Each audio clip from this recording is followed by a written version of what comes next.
Last time we talked about the Lightcones, I explained the stories behind the Lightcones of the Hunt. And much like the Hunt, the Abundance Lightcones also focus more on the personal stories of the characters. Which is not that weird, since the Abundance is mostly just the main antagonist of the Hunt and doesn't really have a lot of other points to focus on up until now. That being said, there are still plenty of interesting stories these Lightcones hold. Starting off with the three general Lightcones, Cornucopia, Find Fruit and Multiplication. Find Fruit depicts a tree blessed by Yaoshe. Just like the tree they blessed to become the Ambrosial Arbor, this tree also produces fruits that grant immortality to the one eating it. These fruits are most likely the same fruit as the Curio fruit of the alien tree.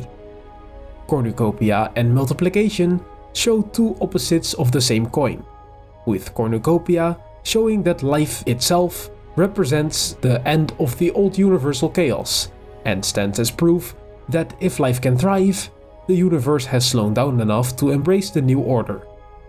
Multiplication, however, represents that if life stagnates and refuses to create new meaning, life will just become a means without an end, life just existing for the sake of living. This is also what we see in the abominations of the abundance, such as the Marastruck, as they don't really have a purpose anymore except fighting for their own survival and the existence of Yaoshe the Abundance. These three Lightcones basically sum up the Abundance path itself.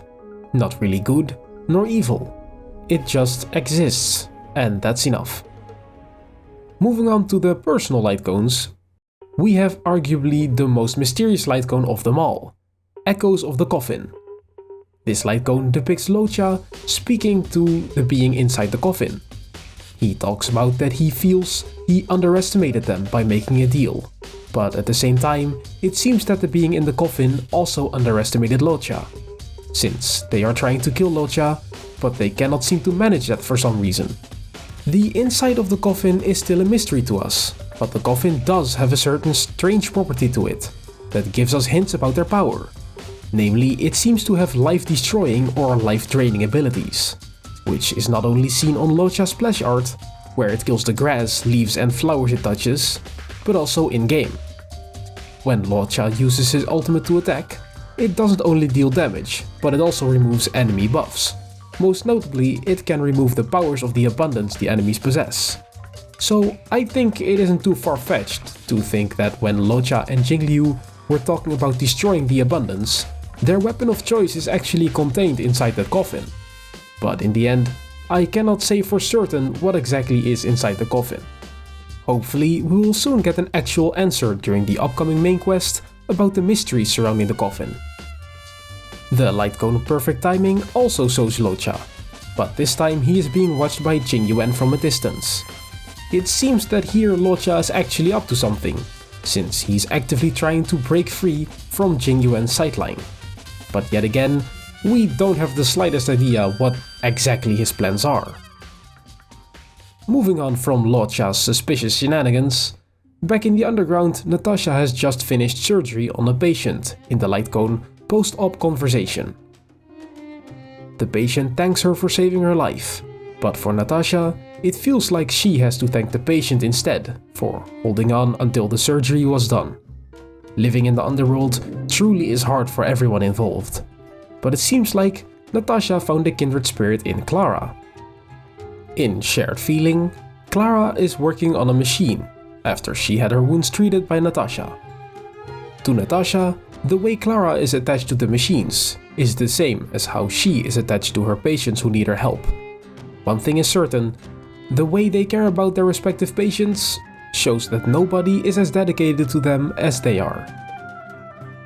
In Time Waits for No One, we see some of Bailu's daily activities as the healer lady. She has to make medicine day in and day out, and depending on the seasons, she sometimes changes what she needs to make the best possible medicine for her patients. But that's not all. In Quid Pro Quo, we see that she also helps with physical therapy sometimes, since Tingyun received a rather intense massage from her. Tingyun thought it was a little bit too rough, however, and decided to pinch Bailu's cheek as a little quid pro quo.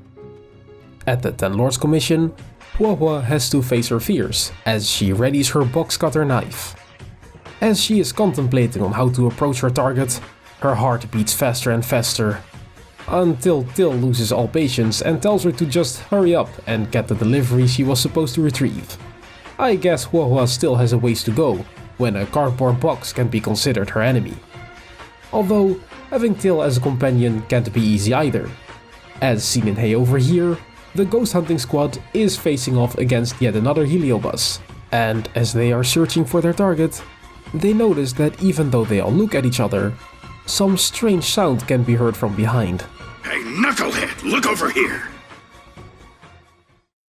And lastly, in the Lightcone, warmth shortens the cold nights. Lynx and Pela are enjoying a fun and relaxing camping trip on the snow plains outside Bellabog.